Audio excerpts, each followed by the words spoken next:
Ladies and gentlemen, welcome back to what has been admittedly a rather poor, wet launch of RTX 5000 series. First we had the 5090, which is the most powerful GPU you can get, but it's really expensive. Availability is basically non-existent, and your CPU bottlenecks even with the 9800X 3D, which is great. Then we saw the launch of this, and unfortunately things got a little bit worse because the RTX 5080 is a good card if you're upgrading from anything other than 40 series, but then generation on generation there was only like a 10 to 12% performance difference in our test, and then we saw stock and availability pretty much go, can we say tits up?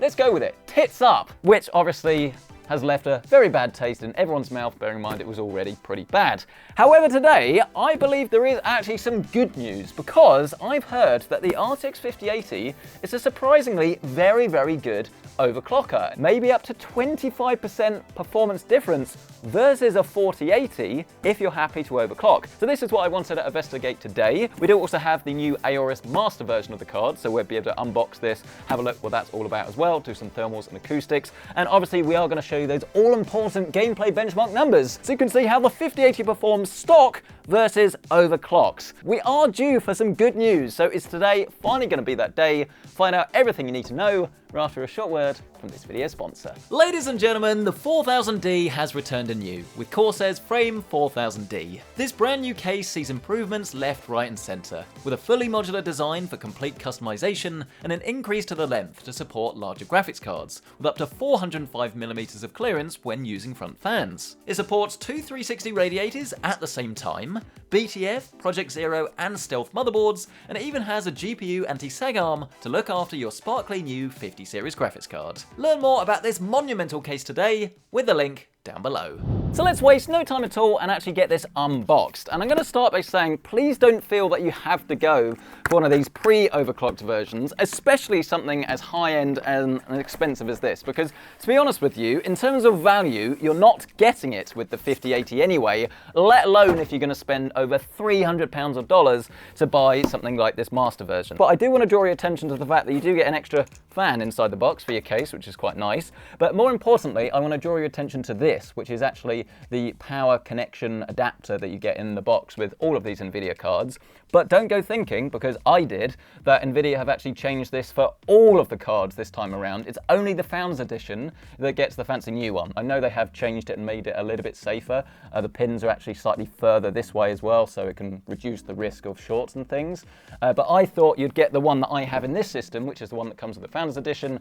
You don't. For what it's worth, you do also get this GPU sag bracket inside the box. It's also very heavy, and I will say that I've been pre-trained to handle the Master because, of course, it is quite similar to the previous generation with the 4080 and 4090, and by that I mean this thing is absolutely massive. If you've got like a 3080 or something and you're upgrading and you haven't seen anything about this online, you just ordered it from your web store of choice, then I assure you it's going to be far bigger than you think. And to be fair, it has changed a little bit from the previous generation. I like the top of this. I think this looks a lot nicer than the previous gen. I mean, to show you the difference, this was the 4090 Master. I kind of prefer this 4090 when it comes to the side, but then if you look at the top, I think the newer card actually looks a whole lot better. I mean, they've definitely redesigned things, but it's not, well, it's still very reminiscent of the previous generation. You'd be forgiven for thinking that they were actually in the kind of same range, but they're not. And then if we put this under the overhead so you can get a good idea, we do have a back plate on this, and that is metal, but obviously most of this is actually kind of pass through really. So obviously you are going to need a very large chassis to physically fit this in, but then also something that is going to be compatible with the amount of hot air that's going to be coming out the top of this. So make sure you do have decent cooling for your CPU as well, because obviously if this is going to be putting out 500 to 550 watts of juice, your temperatures are going to go up. On the side of the card, we have 3 DisplayPort 2.1Bs, one HDMI 2.1B as well, and that means you're essentially going to be able to do 4K 240Hz without DSC over DisplayPort, which is great, but then you can do 4K 480Hz with DSC. But let's get these under the overhead. I think we'll start with the old 4090 Master, then we can move on to the new one, and again, as you can see, very, very similar there. Essentially the exact same size. Then we have our 3070 Ti apparently. Not entirely sure how useful that is, so let's go for this, which is the 7900 XTX Tough. And then finally we have our RTX 2080 Ti, and there's no room for this, so just to illustrate this point, that is the difference in physical size between these cards. They've got bigger. But let's do a tailor now and move swiftly on because I want to get this installed, and I also want to be some quartz for a second because I want to talk to you about clock speeds. Double joke there for you. Normally you just get one. This is obviously pre-factory overclocked. You're not just paying for that though, because obviously you get a much bigger cooler. But this particular master version has just under 200 megahertz added to the clock. I'll get Editor Carl to bring those speeds up for you. And as you can see, obviously this is a larger chassis, but it still takes up quite a lot of space in here. Okay, so we still have the little screen look on this bit of the GPU. You can customize this if you download the software and obviously have like speeds and temps and things on there if you want to go down that route. I do like that. Whether, again, I would pay like crap loads of money for the privilege, probably not, especially bear in mind you can buy like a really expensive 360 cooler that is comparatively cheap when you compare it to the likes of the 5080 and 5090, but it is a nice thing to have, especially if you are going to go for a top-end GPU anyway. This is going to look nice on a vertical GPU mount, but obviously it's not as out there as something like the Palette Game Rock. If you do want to see a video on the Palette Game Rock, you can find that in the top right corner on your screen. And the first game that we're going to start off with is this. It's some Returnal. It's something I really enjoyed. I think it's very much underrated. I highly recommend it. You can see that this is currently running at around about 90 to 110 FPS depending on what's going on in the game. I will say as well that it's quite confusing because the clock speed that you get never quite lines up with what it says on the spec sheet. On some cards, it's ending up being a little bit more, things like the Founders Edition, whereas something like this, just because it says this is the maximum clock, that is the maximum clock. It doesn't mean you're going to get that all of the time. It depends on the game that you're playing and the load of the game. But I mean, it is working quite well. And in terms of temperatures, I mean, we need to put the side panel on actually for a fair test, but with that off, you can see we're getting around about 54, 55 degrees. The whole thing is ridiculously silent. Again, this is with the panel off, so best case scenario. Why does Cyberpunk always surprise me? Why is this guy just wearing pants? Or if you're American, underpants. And again, do pay very close attention to those clocks. So pretty much the same story as with Returnal. 2760. It's worth noting as well that our temperatures have increased slightly now that we've put that side panel on. Nothing crazy, still around about 60 degrees or so. Again, like if you're paying all of this extra money just for like 5-6 degrees, it might affect your longevity, but chances are your graphics card's going to last a lot longer than you need it anyway, so make of that what you will. And once again, in terms of our clock speed, very consistent. We're getting around about 2775, so it does quite clearly seem that we're not going to hit 2800, which I do find that a little bit confusing. Bear in mind that is what's advertised, but again, we can adjust power limits and things, and then it might get there anyway, or obviously we could just manually overclock it, which of course we will in just a second. So let's open up our Gigabyte Control Center. It's not the nicest UI. I do prefer MSI Afterburner and what was EVGA Precision, but it still works the same way really. So you can do it automatically with the OC scanner, or you can actually do this with the Nvidia app. You just go to System, Performance, and then where you have this automatic tuning, this can do it for you. The whole point is it scans your system continuously and it overclocks your system in a safe way that isn't going to crash. So worth experimenting with. But no, today we're doing it manually. And the first thing that I am always going to do is turn this power limit up as far as it will go. Annoyingly, you have to keep clicking, you can't put the numbers in. Then we can hit apply, and now we're going to have more power that will go into our graphics card. You can manually change the voltage as well if you want to go down this route. But the first thing I'm going to do is just adjust this boost clock. Right, there we are, 2900. So as you can probably see then, overclocking itself is very, very straightforward, because that's it. That's all you need to do. But the difficult bit is not actually fiddling with the sliders, it's knowing how far you can push it and having something that has loads more performance potentially, but it's still stable, because especially if you're playing a lot of multiplayer games, it is really annoying if you overclock your card and then it crashes when you really don't want it to crash, which is like the end of an Apex or Warzone game or something. Typically find a really demanding game that isn't bound by the CPU, and then you can use that to obviously find the settings that work for you. And that's why we're using Returnal here. Nothing immediately wrong. If you overclock it too much and it crashes immediately, then obviously you've got to dial back quite a lot, but we can keep adjusting the clocks. We're now at 2865, and bear in mind that this was already a pre-overclock card. You can see why everyone is raving about the overclockability of this GPU really, because there clearly is a fair bit more in it. Let's see if we can actually get a little bit more out of this though. Let's go for 2950.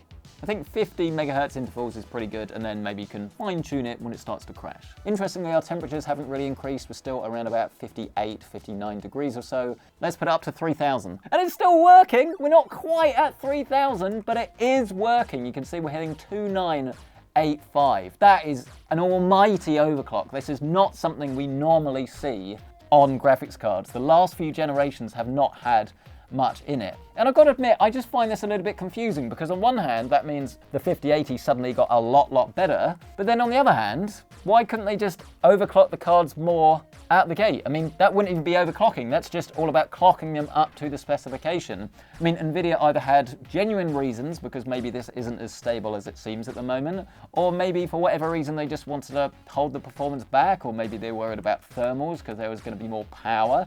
I don't really know, but it seems a bit of an odd thing to do. 3041. This should just tip us over. Yes! 3000 megahertz on the RTX 5080. I told you. I don't believe it. I haven't had this much fun overclocking in years. There's just not normally that much in the chips. I'm not seeing any weird artifacting or anything. Still no crashes. There's plenty of time. And again, it is going to be game dependent, and realistically, betting in your settings, you want to be playing something for probably like 2 to 3 hours to ensure it's stable, and even then I'd definitely err on the side of caution. What about 3120? I think I'm getting greedy now, aren't I? What's that do? 3090 in terms of the real world. 3150, still going. 3170. We're at 3135. This is actually making me a bit cross now that there is this much untapped potential in the 5080. It's absolutely bizarre. 3225. So that, yeah, there you are. 3195 crashed.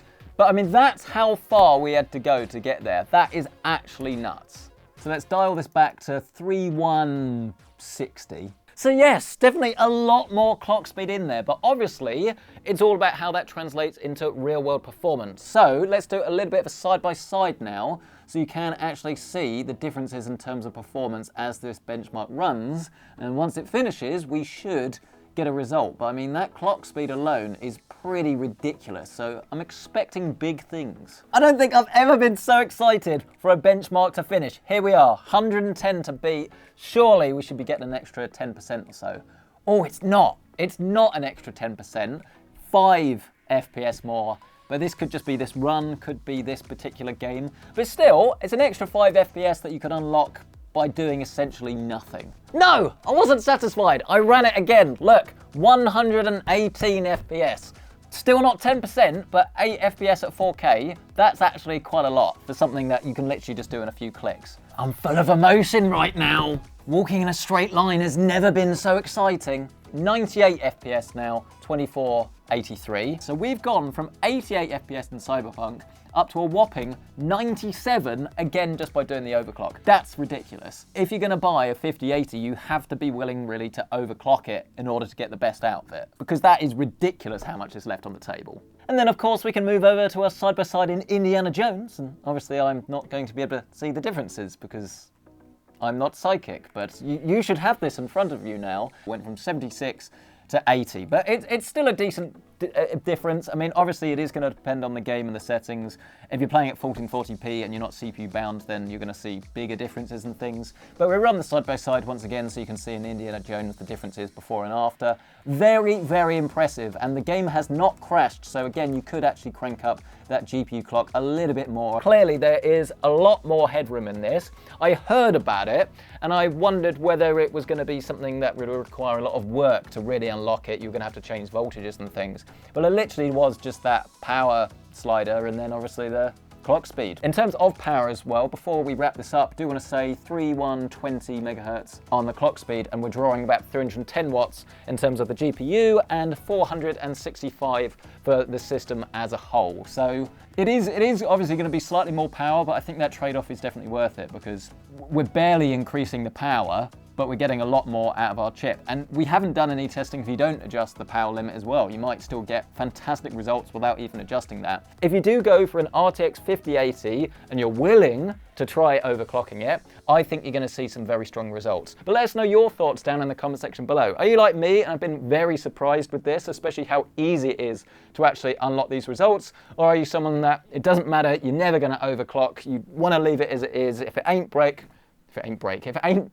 don't fix it. We'd love to hear your thoughts, and obviously has it changed your opinion on the 5080. Smash the like button if you enjoyed this though, get yourself subscribed, and of course if you do want to check out current pricing on this card or anything that was featured in this PC, you can find it listed down below. Can't promise there'll be any stock though. And while you're down there, why not check out the new Corsair Frame 4000D? Working as the perfect blend of size and compatibility, this affordable chassis comes with or without fans, has extra ventilation down the bottom, and larger mesh cutouts on the front for power-hungry components. It's also designed to be as easy to build in as possible, with modular components and the InfiniRail fan mount system that supports 120, 140, and even 200mm fans on the front. Get your build on today with Corsair, check out the link down below. But thank you guys so much for watching, we'll catch you in the next one.